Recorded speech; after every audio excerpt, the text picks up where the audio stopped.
This is a live show. Peace Studies Workshop for Writers and Educators is starting now.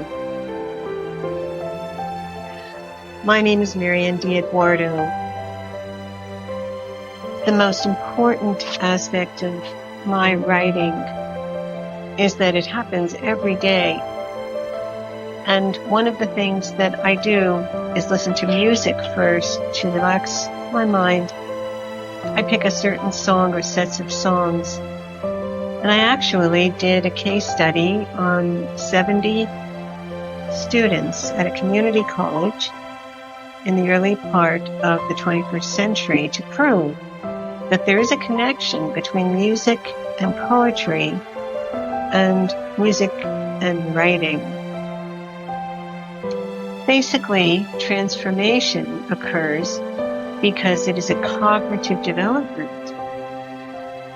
And anyone who wants to join my show, I welcome you to come and we can discuss this. I guess the big question in my mind is, how does my audience feel about using music to prepare to write?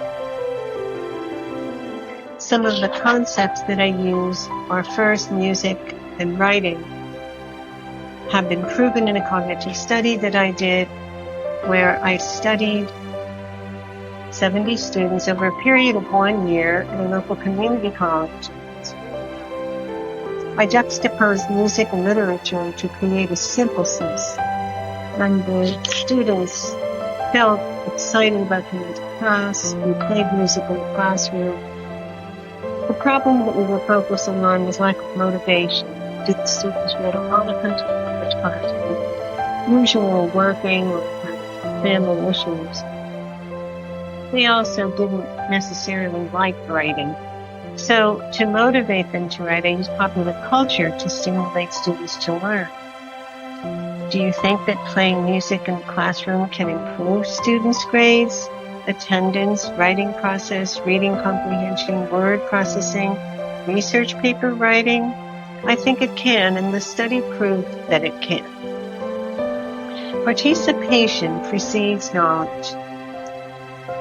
I used the idea that participating and discussing music, in addition to reading literary works together, would help us to think about how our minds work and how our lives can be changed by understanding that the chorus of a song is very important in a repetition, like a thesis in a paper. Why do we use music? There are other scholars who have also used music. Don Campbell talks about music's effect on brain waves. There's the din phenomenon, where we just remember a song suddenly.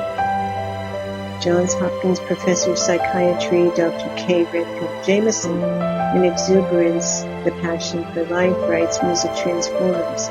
Psychologists find that it generates a mental state in which flexibility, memory, and originality increase. Music brings positive effects to the classroom. It's a sensory integration for long-term memory. It releases stress and instills excitement. Music instruction aids overall academic achievement.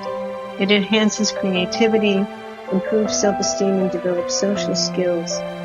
Increases perceptual motor skill development and psychomotor development. The heuristics behind my case study on using music and my continued use of music to help my own writing mind prosper is that music acts quickly and fast. It is a synthesis of our thoughts and feelings and emotions. There are many background issues that I use, such as the Platonic methodology. Plato sees so many gifts in the human spirit. That's why I like the work of Plato, and that methodology really came to me quickly. I liked talking about that when I presented my findings. And the reason is that the world is a spiritual representation of us. And if we see that magic when we feel a song, then we are going to use this Platonic methodology to pre-write.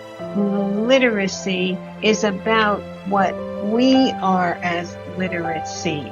It is our personal literacy. We can do free writing about the music we're listening to and then transfer how we feel about that to the writing that we're going to be doing.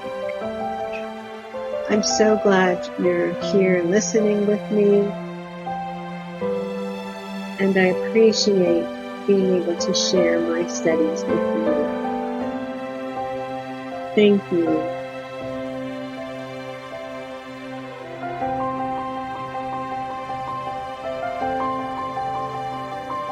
This peak's workshop is trying to use music as a goal for writing.